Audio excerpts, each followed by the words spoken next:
caballero que se encuentra retratado en esta vidriera se trata de Godofredo de Charny, uno de los cruzados contemporáneos a Othon de la Roche, que toma Constantinopla y que se le atribuye el haber cogido, el haber sustraído de la iglesia de Santa María de Blaquernay la sábana santa. Es el lienzo que se veneraba desde el siglo IX en la misma Constantinopla. Y a partir de entonces desaparece unos años en los que vuelve a reaparecer, según los estudios de la profesora Bárbara Freire, en Atenas, otro lugar que los cruzados tomaron y que de alguna forma se iba a convertir, junto con San Juan de Acre, en uno de sus principales bastiones.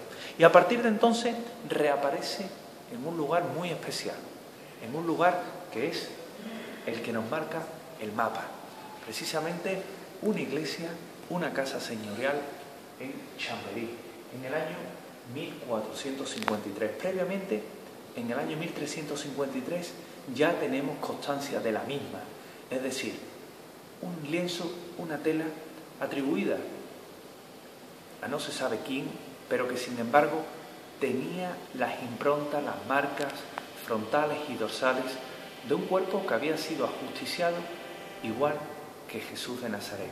Y digo que no se sabía a quién se le podía atribuir esa imagen porque desde que llega a Francia se cree que es una pintura. Sin embargo, no hay restos de pinturas en él. A partir de entonces, la sábana santa se convierte en un auténtico objeto de culto. Un objeto de culto que, como veremos posteriormente, tiene unas imágenes, tiene unas marcas tan importantes, tan sutiles, tan históricas, tan iconográficas, que realmente la hacen especialmente singular. Lo que tienen a mis espaldas es la síndone, la sábana santa, la supuesta mortaja que contuvo el cuerpo de Jesús de Nazaret, tal y como se exponía en la Francia del medievo, para la familia de Godofredo de Charny. Un lienzo que vino producto del saqueo cruzado de Constantinopla, que pasó por diferentes ubicaciones y que acabó en una casa señorial de Francia para posteriormente estar expuesto al público, estar expuesto a los fieles. Un lienzo que desde que llega al país galo tiene una gran controversia, porque incluso los clérigos no se ponían de acuerdo en saber o en decir si era auténtico o era falso. Simplemente al principio era objeto de culto y luego fue retirado del mismo. Sin embargo, pese a que se negó su veracidad, el tiempo se encargó de decirnos que este lienzo que está a mis espaldas podría haber contenido realmente esa mortaja, ese cuerpo de Cristo. Y fíjense en un detalle, no tiene las marcas ni quemaduras habituales en la sábana santa, porque eso vendría a ocurrir tan solo unos años después, en el año 1532, cuando, estando en la iglesia de Chambéry, se produce un incendio que le deja esas marcas irremediablemente a ambos lados del cuerpo. Serían las improntas más características de una sábana que inicialmente, y visto desde lejos, nos cuesta trabajo distinguir ese personaje, pero que sin embargo, cuando adaptamos la vista a realmente lo que contiene, nos damos cuenta que hay algo especial, hay algo inexplicable, hay algo misterioso.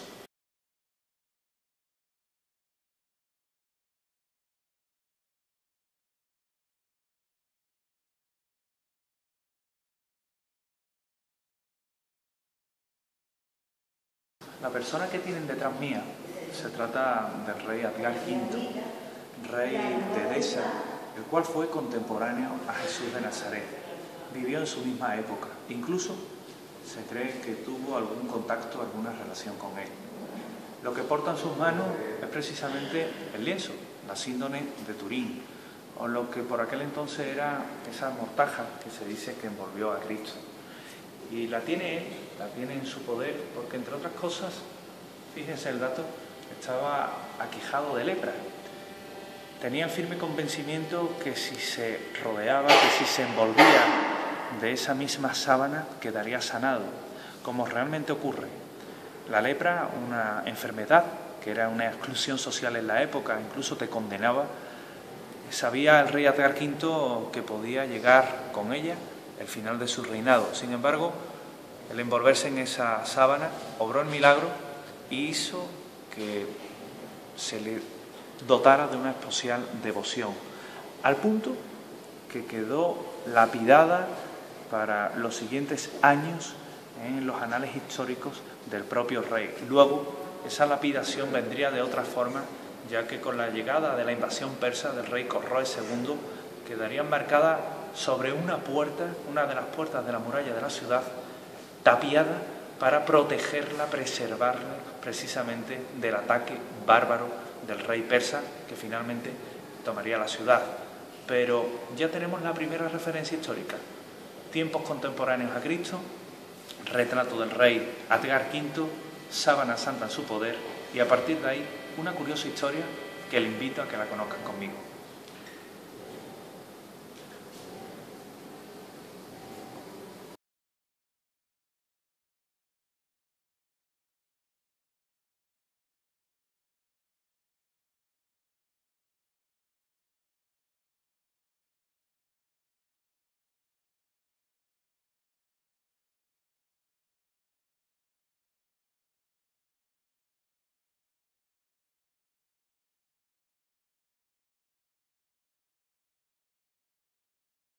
Hemos visto al rey Edgar V, que era ese contemporáneo a Cristo, que envolviéndose en la sábana santa, en la mortaja, pues sana de la lepra.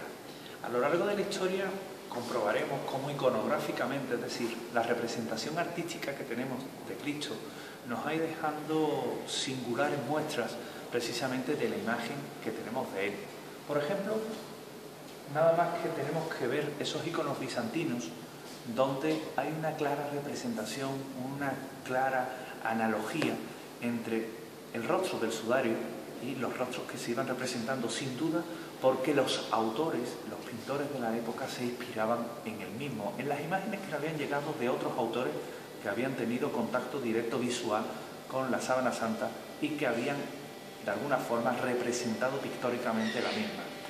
Íconos bizantinos que nos muestran la barba bipartita, la mirada severa, la mirada, yo diría que incluso profunda, del cuerpo de la sábana santa, con mayor o menor medida, con mayor o menor acierto, pero en cualquiera de los casos unas claras analogías. Mechón de pelos a ambos lados, barba bipartita, mirada profunda, pequeño mechón también que le sale de la frente, es decir, es un individuo barbado el que nos muestra y que hace que haya una ruptura con respecto a lo anteriormente representado de Jesús de Nazaret, que se les representaba sin barba, rubio, es decir, de cualquier otra forma, quizás un poco diferente a como realmente un hebreo, un judío de la época hubiera sido. Si seguimos caminando por esta historia visual de la sábana santa, comprobaremos cómo hay otros iconos, otras historias, otras verdades en torno a ella. Imagen que nos muestra el momento en el que es introducida la sábana santa en esa puerta de la ciudad de Edesa, hoy día Urfa, en Constantinopla, y que era sobre todo debido a ese ataque que iban a recibir del rey persa Khosrós II. Nuevas imágenes del lienzo, en este caso representados en otros íconos, con motivos orientalizantes, con motivos bizantinos, pictóricamente hablando, artísticamente hablando. Seguimos caminando por la historia para ver un mosaico en los que se representa esa imagen que, como podemos ver, varía diferente y tiene unos cambios sustanciales. Lo vemos sin barba, lo vemos de una forma quizás que se muestra más anacronismo con lo que es el rostro habitual de la sábana santa, para llegar a una imagen muy característica, la imagen del buen pastor. La imagen del buen pastor es la que se representa con siempre el cordero a hombros, el cordero a cuestas, y que cambia y que difiere sensiblemente de lo que estamos acostumbrados a poder ver normalmente cuando se nos muestra la figura de Jesús de Nazaret. Nuevamente un ícono que es el que hemos visto anteriormente, en mosaicos evidentemente es mucho más difícil de representar, y en las catacumbas. También tenemos representaciones en catacumbas que nos muestran la imagen de Cristo. Con esto lo que les queremos decir es que hay un antes y un después en la representación artística que se hacía de la imagen de Jesús de Nazaret. El antes era antes de esa visualización por parte de autores, de pintores de las sábanas santas, y en la cual se idealizaba un poco el rostro de Cristo, y el después, precisamente de ese contacto con el que dicen que era la mortaja de Cristo, que tiene realmente esa imagen ya tradicional dentro de lo que habitualmente estamos acostumbrados a ver en esa representación de Cristo, ya a nivel de escultura, a nivel de pintura. Seguimos caminando por la historia de la sábana santa para llegar a un nuevo punto, quizás una de las imágenes más solemnes que tenemos de Jesucristo, y son nuevos mosaicos bizantinos. Quizás una de las imágenes embarcada dentro de lo que se llama la almendra mística, y que nos muestran ya ese rostro de Jesús de Nazaret, sereno, barbado, con la aureola de santidad, mechón, barba bipartite, es decir, todos los atributos característicos que vamos a ver en la sábana santa y que se van a convertir ya en la línea iconográfica a seguir en siglos posteriores.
La imagen que acaban de ver es lo que se denominaba hace siglos mandilio o mandilio, que era la imagen recortada, redondeada, enmarcada del rostro que figura dentro de la sábana santa, y que a ciencia cierta se tenían dudas de si pertenecía a Jesús de Nazaret, pero que en este caso a efectos devocionales se afirmaba con rotundidad, dada la paradoja, que era realmente el rostro del mismo. Era tal y como nos llega ya casi en la época tardía en la que aparece en Constantinopla. Curiosamente, en Constantinopla se tenía esa constancia, siglo VIII, siglo IX, de un lienzo, de una mortaja, que se decía que había pertenecido a Cristo y que se veneraba en una determinada iglesia. Es curioso porque a todos los efectos Constantino el Grande, su madre Santa Elena, se encarga de repescar, de recolectar todas las reliquias que podía hallar en su paso por Tierra Santa o que habían de alguna forma podido recuperar los cruzados. Cuando hablamos de la Orden del Temple nos encontramos con una nueva paradoja, ¿verdad? La Orden del Temple no es una orden ni mucho menos imaginaria. La Orden de los Caballeros del Templo de Jerusalén, que era como se llamaba, realmente existe, realmente sufre los efectos del rey Felipe IV el Hermoso, incluso del Papa Clemente V de Aviñón, y son ellos precisamente los que al llegar a Constantinopla, allá por el siglo XIII, se encargan de sustraer ese lienzo de la iglesia de Santa María de la Blaquerna, o Santa María de Blaquernae. Posiblemente Otón de la Roche, posiblemente Godofredo de Charny, del que hablábamos anteriormente, se encargaron de coger ese lienzo ponerlo a buen recaudo, en este caso en manos cristianas, y trasladarlo a un lugar más seguro, a un lugar como era Atenas. En Atenas permanece durante unos años hasta que da por fin ese salto a tierras francesas, donde, como hemos visto también, aparece ya en la zona del Lirey en el año 1353. A partir de ahí, una historia curiosa, una historia que nos va a llevar a conocer la historia de los caballeros templarios, de cómo finalizan o de cómo son suspendidos, no extinguidos por parte del papado, y de cómo también incluso hay teorías, hipótesis más bien, que nos hablan que ese cuerpo que se encuentra impreso dentro de la sábana santa pudiera haber sido, quién sabe, el del propio Jacques de Molay, el último gran maestre de la Orden del Temple. Sin embargo, eso ya es otra historia que vamos a contarle de inmediato.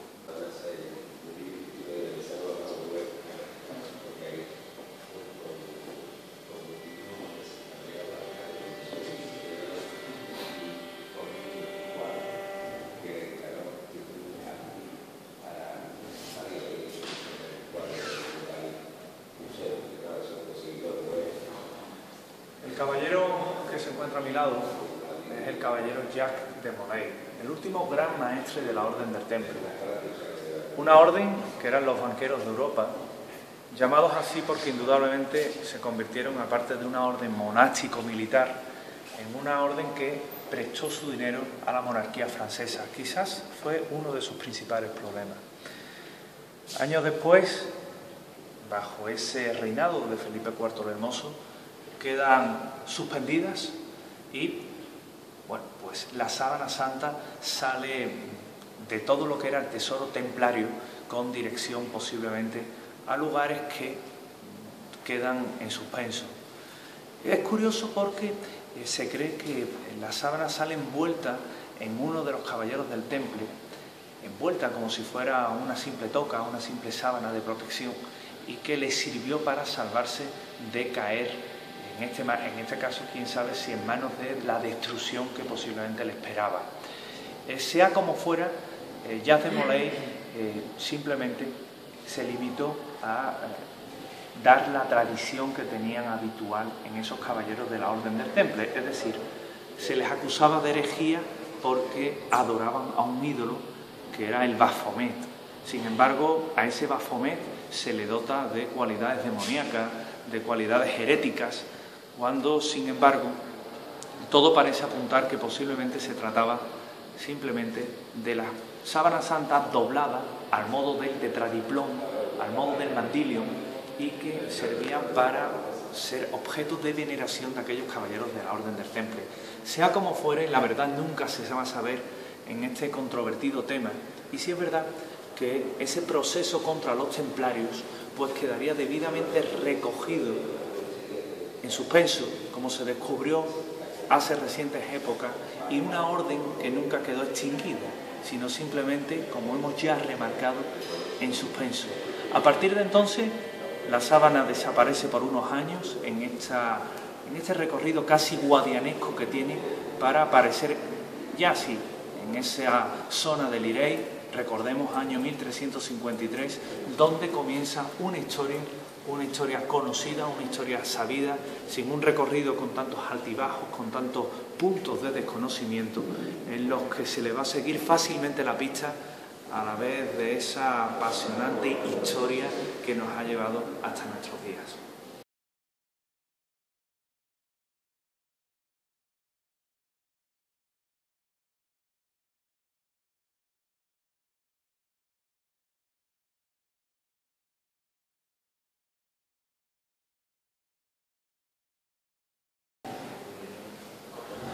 Las monedas que están a mi izquierda son los famosos leptones. Unos leptones que en la sábana santa se dice que aparecían cubriendo los ojos de esa persona que aparece impresa, la impronta que aparece marcada en el propio lienzo.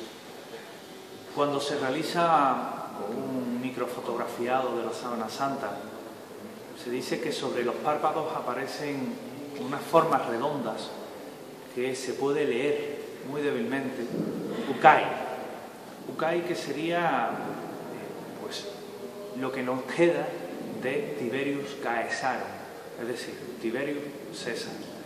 De esa forma, pues se corresponde con una costumbre que había en aquellos tiempos, que era la de colocar sobre los párpados del difunto dos monedas que servían para, primero, mantener los ojos cerrados del difunto, pero también para pagar al barquero, es decir, aquel que te iba a pasar del lado de los vivos al lado de los muertos, el que te iba a hacer el tránsito de la vida al más allá. Unas controvertidas monedas, para unos existen realmente, para otros son inexistentes, pero que en cualquiera de los casos no deja de ser un punto más, un dato más, que aparecen o dicen que aparecen en ese lienzo, en esa sábana santa. De aparecer, de existir realmente, pues estaríamos ante otra prueba más, que realmente ese lienzo, esa síndone, esa sábana santa habría pertenecido a un ser que fue contemporáneo a Jesús de Nazaret y que por tanto vivió, padeció, sufrió, murió y tal vez resucitó en el siglo I de nuestra era.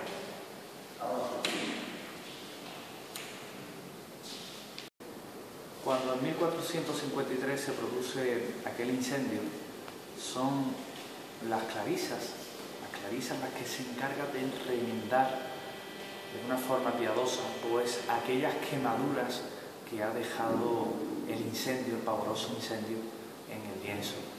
Años después, una epidemia de peste, ya siendo el lienzo propiedad de la Casa de Saboya, una epidemia de peste se declara en Milán y San Carlos Borromeo, pues decide encomendarse al lienzo que tenía su devoción en Francia para, si realmente la ciudad italiana sana de ese mal, terrible mal, mortal, letal, ir a pie desde Milán a Francia a arrodillarse y rezar a la sábana. La Casa de Saboya, cuando es consciente de aquel hecho, decide que son ellos los que van a poner a disposición la sábana del singular religioso y de esa forma la trasladan a un punto intermedio, sobre todo para que no tuviera que cruzar los Alpes, y se la llevan a Turín, y en Turín queda en la Catedral de Turín, a cuyos efectos se ha mantenido hasta el día de hoy.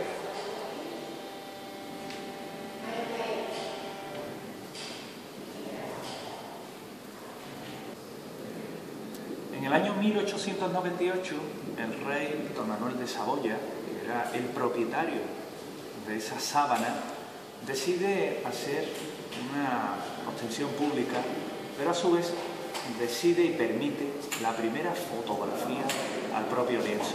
Para ello no se elige a ningún fotógrafo profesional. La fotografía estaba dando sus primeros pasos y se le encarga tal misión a un fotógrafo que era nada más y nada menos que Secondo Pia, que iba a pasar a la historia como uno de los personajes más importantes y más singulares de la época. ¿Por qué? Este abogado turinés, con la cámara que ven a mi lado, pues se iba a encargar de hacer unas fotografías en aquellas protoimágenes que eran pues auténticas planchas que necesitaban de un gran tiempo de exposición. La cámara oscura se conocía desde el siglo VIII por parte de los árabes, pero Secondo Pia no podía imaginar lo que iba a vivir, porque tras unas pruebas serias de iluminación en las que el lienzo diera las mejores condiciones para poder obtener la mejor imagen, se realiza la misma.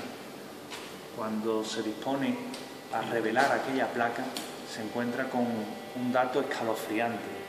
El positivo se ha convertido en negativo y ese negativo muestra la imagen majestuosa, señorial, de una persona que está en ese lienzo y que en la época y actualmente se cree que era Jesucristo, el mismo Jesús de Nazaret, pero de una forma que nada tiene que ver con lo que podemos ver en el lienzo, sino de una forma detallada, de una forma pormenorizada, y el negativo ahora es el positivo. Cuando el ayudante de Secondo Pia le pregunta qué es lo que estaba ocurriendo, Secondo Pia simplemente atisbó a decir: no te lo vas a creer, es un milagro, pero el positivo es realmente el negativo.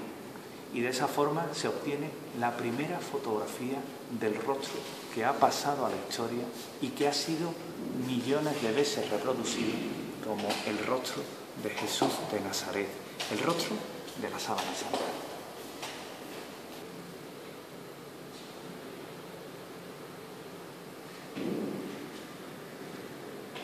Entre las muchas pruebas que se le realizan a la sábana son las de ubicar realmente si esas heridas, si esas formas que se recogen en el lienzo son las reales. Fue el doctor Pierre Barbet quien a principios del siglo XX pues decide hacer una singular experiencia, la de colgar a diferentes cuerpos por las palmas de las manos y tratar de hallar, de averiguar si era realmente así como se crucificaban en épocas de Jesús de Nazaret. Descubrió que si se clava un clavo en la palma de la mano, justamente en la zona donde estoy indicando, el cuerpo se desgarra, la mano se desgarra y el crucificado cae. Por ello, ¿dónde debía de estar ubicado el clavo? En el llamado espacio de Destot, justamente en la muñeca, tal y como indica el hueso, la reproducción que podemos ver. Ese es el conjunto de huesecillos que sí hace y sí dan la suficiente sujeción, la suficiente fuerza como para sostener el peso de un crucificado. Y esa prueba tan simple era importante, porque hasta la fecha, y tal y como podemos ver habitualmente en nuestra iconografía, en nuestra muestra artística actual, se crucifican las imágenes por las palmas de las manos, siendo un fenómeno incorrecto. Sin embargo, aquel que está contenido en la sábana santa, que dejó su impronta en la sábana santa, lo demuestra realmente cómo fue a ciencia cierta. Otro dato más: en la sábana santa solo el cuerpo tiene 4 dedos. ¿Por qué se produce ese fenómeno? Pues precisamente por lo que tenemos aquí, porque cuando a una persona se le clava un clavo en la zona de la muñeca, se corta el tendón del dedo gordo, y el dedo gordo, inmediatamente de estar así, se contrae y pasa a meterse en la palma de la mano. Por eso el cuerpo de la sábana santa solo tiene 4 dedos. No es que le falte uno, ni es que se le hayan empatuado ninguno de los miembros. Al revés, es por ese fenómeno que también se tiene en cuenta anatómicamente hablando en el lienzo. Sin duda, un falsificador de la época, como vamos a ver más adelante, no habría tenido en cuenta tantos detalles como para llevarlo a la práctica y poderlo plasmar en un lienzo que, según el carbono 14, se cree que es del medievo, de entre el año 1260 año 1390. Como veremos también, hay otros indicios que nos hacen ver, que nos hacen y nos comprueban y nos dan veracidad a que, primero, la prueba del carbono 14 era incorrecta, y segunda, hay otras pruebas que sí nos dicen que ese lienzo posiblemente era del siglo I y que estuvo en contacto con un ser excepcional.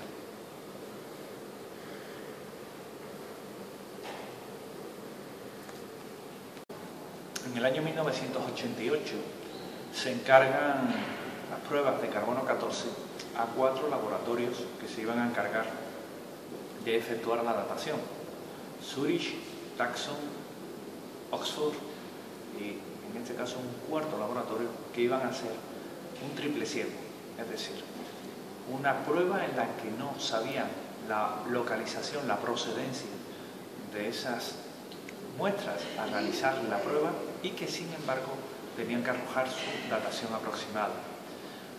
Los laboratorios coincidieron. Aquellos hilos que se presuponían de la sábana santa tenían una edad no del siglo I y sí del medievo, años 1230, 1260, 1390. De esa forma tan singular comienza Cardenal Ballestrero a afirmar que la sábana santa realmente pertenecía al medievo, y ya se disparan todo tipo de comentarios en los que se afirmaban que se trataba de una representación artística de un falsificador medieval. Con esa medida, el escándalo de una medida, como dirían muchos de aquellos autores que han escrito sobre la Sábana Santa, se ponen de manifiesto. Hoy día, pues sabemos que el triple ciego falló, que realmente ese triple ciego se sabía las ubicaciones, las procedencias, la localización de los hilos que se le iban a realizar las pruebas, que no se le hizo la conveniente limpieza al lienzo, con lo cual también nos da una datación dudosa. Y la tercera y más importante es que ese lienzo ha estado expuesto a los fieles durante siglos, ha sufrido un incendio, tiene muestras de otros tejidos, de otros hilos, como ese remiendo de las monjas francesas, que hacen que incluso se piense que los hilos tomados eran del remiendo, con lo cual parece lógico que esa datación fuera incorrecta. Así pues, una vez invalidada extraoficialmente la prueba del carbono 14, empiezan las otras pruebas que deben de arrojarnos luz sobre la veracidad del lienzo. Hoy me he infiltrado en Sevilla Oculta y aunque crean que estoy aquí para desvelar cosas, estoy simplemente para hacer aún más preguntas, porque lo interesante, lo hermoso que tiene la Sábana Santa, y se lo dice alguien, un divulgador que ha hecho ya muchos programas sobre la síndrome de Turín, es que no solo no obtienes todas las respuestas, sino que además te surgen más preguntas. En primer lugar, te surge la típica pregunta, la normal y lógica. ¿Es realmente ese hombre Jesús de Nazaret? ¿Fue realmente el hombre cubierto por el sudario el Jesucristo al que todos adoramos? Quizás sea la pregunta más vital e importante que no podremos desvelar nunca. Otras teorías absurdas, fanáticas o fantásticas. ¿Es un enviado de otro lugar del espacio? ¿Esa radiación que hizo que se plasmara la sábana, el cuerpo, es una radiación extraterrestre? Teorías absurdas, pero ¿de dónde salía esa radiación? Cosas que nos hacen pensar en la historia. ¿Tiene algo que ver esta sábana santa con el pañuelo de la Verónica?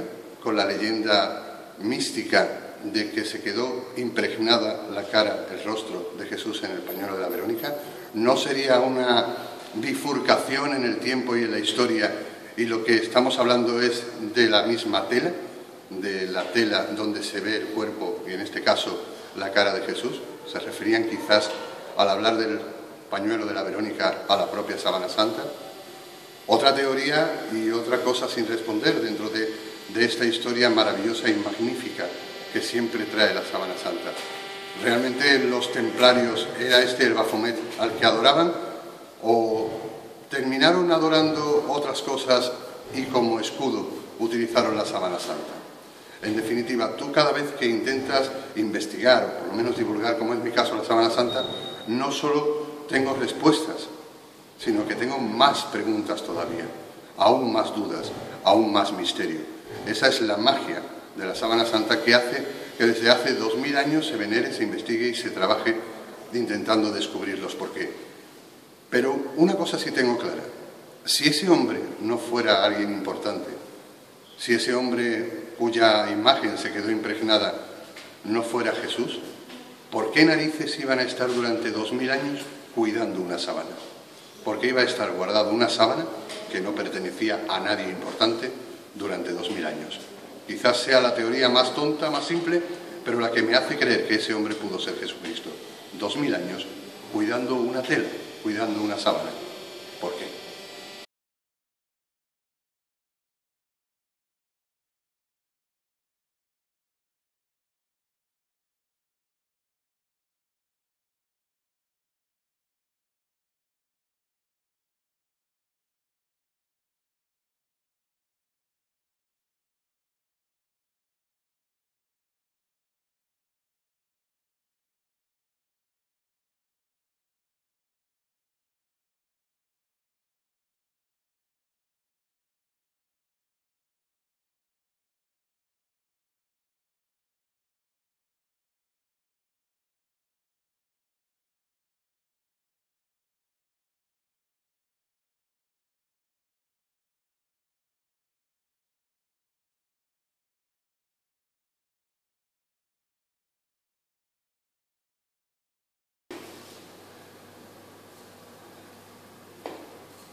Sigo infiltrándome en Sevilla Oculta y sigo exponiendo en voz alta no respuestas, sino preguntas que aún se te quedan después de haber estado varios años divulgando sobre estos temas y sobre la Sábana Santa en concreto. Y quiero hacer una pregunta sobre el plano artístico.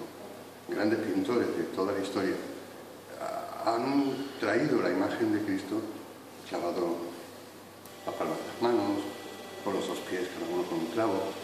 Científicamente se ha demostrado que no era así. De hecho, el icono, lo que es la imagen, lo que es la faz de Cristo, cambia un día. De repente había una forma de expresar, había una cara que nos mostraban idealizada de otra manera, y de repente un día todos los rostros de Cristo son ese hombre de pelo largo, barba, bigote, son exactamente el hombre de la sábana. Y aquí va mi pregunta. ¿Por qué no investigamos quién fue el primer pintor, el primero, que hizo un cuadro sobre Cristo con la faz del hombre de la Sábana Santa?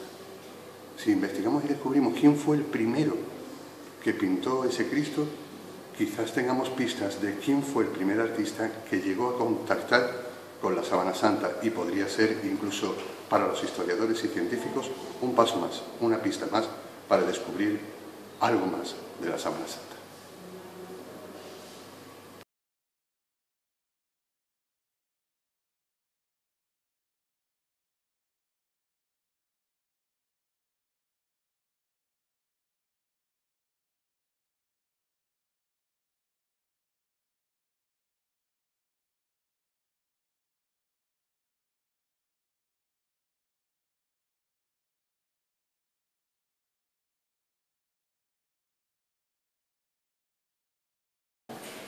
Si hay una reliquia que es complementaria a la Sábana Santa, esa es sin duda alguna el sudario de Oviedo, el llamado pañolón de Oviedo, que se guarda en la Santa Cámara de la reliquia de la Catedral de Oviedo, y que, fijarse bien, tenemos un dato que es bastante singular. Las manchas que aparecen en el sudario de Oviedo son complementarias, tienen una correspondencia con la propia sábana. ¿Por qué? Porque demuestran una sangre que tiene la forma y tiene las mismas características que la que demuestra la zona de la boca de la sábana. Sábana y sudario serían complementarios y ambos muestran sangre correspondiente a un edema pulmonar, provocado sin duda por esa lanza que atraviesa el corazón del hombre de la Sábana Santa. Pero hay más. Tiene el mismo tipo de sangre, un tipo de sangre que es AB, es decir, la minoritaria en Europa, la mayoritaria en la zona de Israel, y que viene representada tanto en la Sábana Santa como en el pañolón de Oviedo. Pero también hay en ambas reliquias, y sirve un poco de resumen de ambas, un dato también importante: pequeñas marcas troncocónicas que posiblemente podrían corresponderse con un arbusto espinoso que hubiera servido para una corona, un casco de espinas. Es curioso. También más datos que podemos tener: restos de polen, el polen tan importante en la Sábana Santa, que Max Frey se encargó de hacer esos estudios iniciales y que posteriormente esos estudios fueron correspondidos y fueron seguidos por la Universidad de Jerusalén. Son indicios que nos dicen que ambas reliquias estuvieron en contacto. Sin embargo, el pañolón de Oviedo como la Sábana Santa tienen también otro punto en las que la ciencia nos ha dicho que el sudario es del siglo VI, con lo cual tampoco sería del siglo I. Sin embargo, como hemos visto y estamos viendo en este programa especial de Sevilla Oculta, pues la historia, ese recorrido histórico, esas otras pruebas científicas que nos hablan de ambas reliquias, nos dicen que posiblemente esa prueba está equivocada. La Revolución de Asturias dejó muestras de pólvora, muestras de pintura, todo ello hace que quede de alguna forma falseado. Así pues, dos reliquias complementarias y una sola persona, posiblemente Jesús de Nazaret. En esta mesa forense tenemos lo que podría ser la anatomía del cuerpo de la sábana santa. Un cuerpo en el que nos vamos a encontrar una serie de heridas sangrantes que se corresponden con las descritas en la pasión de Cristo. La primera que nos encontramos es esa lanza que entra por el quinto, sexto espacio intercostal y entre las costillas y atraviesa el corazón, del que se dice que fluye un líquido que era agua, según San Juan, y sangre. Hoy sabemos que es líquido seroso proveniente de los pulmones y del corazón y sangre. La siguiente herida que nos encontramos es la que tenemos en las manos, en el espacio de Destot, como antes comentábamos, y que aparecen en la sábana como unas grandes zonas sanguinolientas que están realmente marcadas y de las que hemos podido averiguar que es del tipo AB, esa sangre también que hemos comentado, minoritaria en Europa, mayoritaria en la zona hebrea. También la habría tenido que tener en cuenta un falsificador y sin embargo en el medievo esa prueba evidente no se conocía, entre otras cosas porque no se sabía aún los tipos de factores sanguíneos. Otra herida, la que tenemos en el pie. Muchos pintores han representado a Jesucristo crucificado con 2 clavos en los pies. Sin embargo, en la sábana se muestra representado el cuerpo con un solo clavo, como realmente debió de ser, que atraviesa limpiamente y que sirve de sustento sobre los que se iba a apoyar para conseguir aire, para tomar aire. Es correctamente representado en la sábana santa y sin embargo la iconografía popular no lo hacía. Y la sábana también nos demuestra pues que el cuerpo fue azotado de una forma brutal, con este azote que tenemos, el flagellum laxitum, que eran 3 tiras de cuero y en cada tira de cuero pues unas pesas, unas pequeñas bolitas de plomo que tenían un fin de desgarrar precisamente el cuerpo, de desgarrar la carne, de levantarla, con lo cual son las heridas más importantes que tenemos en la sábana. Una más, las que podemos encontrar en la cabeza del hombre de la sábana santa, unas heridas que están repartidas por todo el cuero cabelludo y se correspondería con un casco de espinas, con ese arbusto espinoso tan típico en la zona de Israel. Serían las muestras más importantes de heridas que tiene la síndrome, la sábana santa.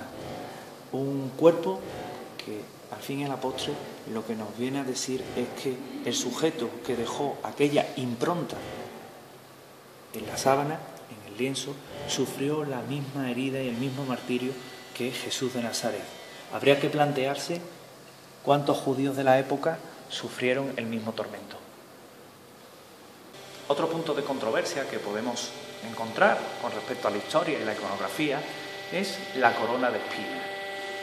Jesús habitualmente nos es representado con una fina corona de espinas que, sin embargo, en la realidad parece que no fue tal, que posiblemente lo que nos encontramos fue con un casco encastrado por aquellos soldados romanos que lo coronaron como rey de los judíos.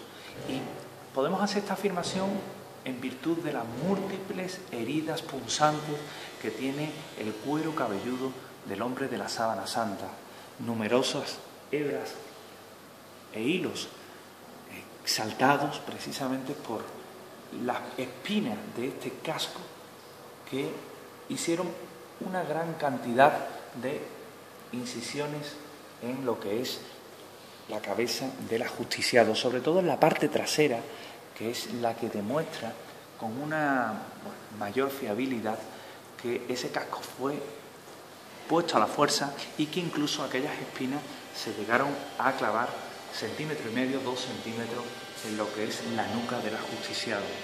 De esa forma, pues parece evidente que la representación iconográfica no tiene una correspondencia clara con la realidad y sí esta que estamos viendo en este momento.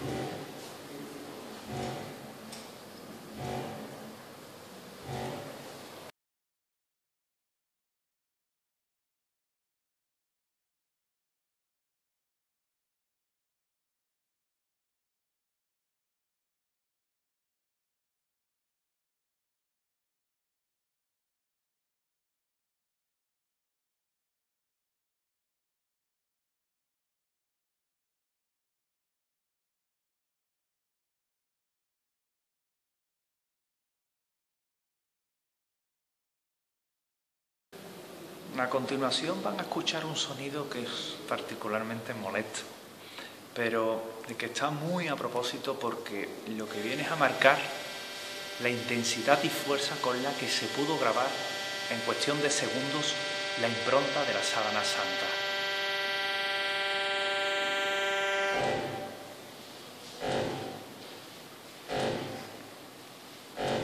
Es un pulso, es un instante, pero que es lo suficientemente intenso en esa radiación láser, en esa radiación ultravioleta, que dicen los modernos estudios que es el equivalente a tener en 1 centímetro cuadrado 13.000 láseres de gran potencia marcando esa imagen, o el equivalente a 3 centrales nucleares. 3 centrales nucleares, la energía que dan en un día concentrado en una fracción de segundo en ese lienzo. Es la fuerza con la que quedó grabada el cuerpo de la sábana santa en ese lienzo. ¿Qué lo provocó? ¿Qué pudo haber dejado con tanta fuerza esa imagen de ese crucificado muerto que tanto está dando que hablar durante estos últimos años desde que se le han hecho estas pruebas? Indudablemente es un hecho singular, un hecho que no es normal y que como tal debe de ser tratado, porque la imagen de la sábana santa actualmente no tiene explicación. No sabemos qué radiación lo ha formado. Para algunos, la fuerza de la resurrección, los que creen en ella. Para otros, una energía de carácter misteriosa que grabó e impresionó el lienzo. Y para otros, pues una hábil falsificación que a fecha de hoy, en pleno siglo XXI, no hemos sido capaz de reproducir. Por tanto, la incógnita sigue en el aire.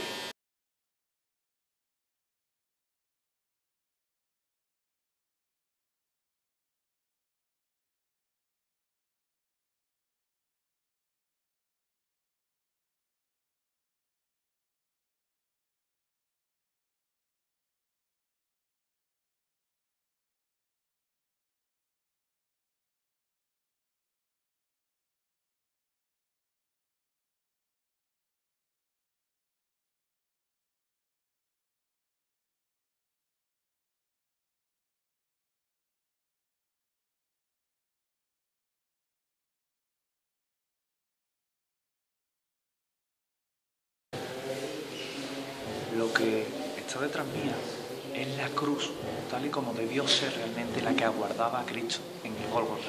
Es decir, un palo vertical sobre el que se iba a poner el horizontal que portaba el reo.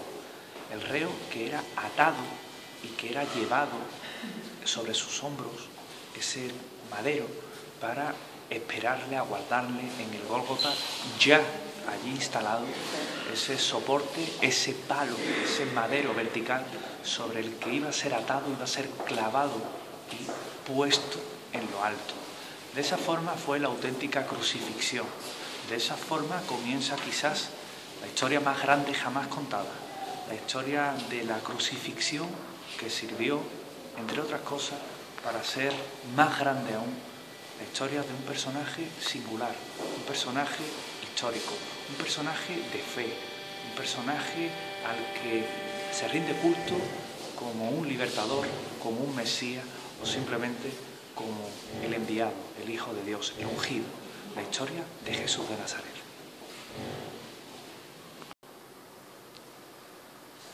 El cuerpo de la sábana santa, la reproducción según el modelo que nos ha dejado el lienzo del ser que contuvo, un ser con todas las muestras de la pasión, azotes, más de 120 azotes que se le infligieron al modo romano de una forma cruel, escoraciones en las rodillas de las caídas que se produjo yendo al monte Gólgota, lugar de la crucifixión, huellas de los clavos en las muñecas con múltiples derrames propios de haber sido atravesado con el dedo inclinado hacia adentro, producto de haberle cortado el tendón, un lanzazo entre las costillas al modo romano. Los romanos que tenían esa forma de ajusticiar el rostro, un golpe en la nariz, un ojo hinchado producto de un golpe, un chichón y el típico 3 invertido en la zona del cuello, con múltiples heridas en la cabeza provocadas posiblemente por una corona de espinas. Hay más.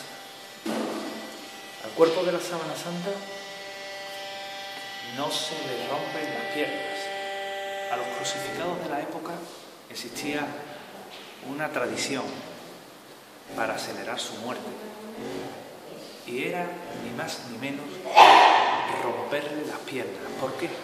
Porque estando suspendido de los brazos, al romperle las piernas se le imposibilitaba que tuviera apoyos para poder respirar, con lo cual se le iba acelerando el proceso de la muerte por fatiga del corazón, por un colapso ortostático, que es de lo que fallece el hombre de la sábana santa, y por esa fatiga en la que se había inducido, en la que ganar 1 centímetro cúbico de aire era vital. El centurión romano se acerca al cuerpo, comprueba que ya está muerto y atraviesa el costado con una lanza entre las costillas, que acaba derramando ese líquido vital y que no es ni más ni menos que el certificado de defunción del hombre de la sábana santa. Es envuelto en ella, llevada al sepulcro, y en el sepulcro lo que nos encontramos es precisamente lo que están viendo. El objeto del que hoy les hemos hablado en Sevilla Oculta. Un objeto que posiblemente se trata del más investigado de todos los tiempos, del más analizado de todos los tiempos, y que sin embargo, a fecha de hoy, sigue siendo muestra y admiración de todos los que se acercan a Turín a admirarlo, a rezarle, a rendirle su devoción, o simplemente a contemplarlo como una muestra histórica de un documento que posiblemente contuvo a ese ser excepcional que era Jesús de Nazaret. El resto es una cuestión de fe.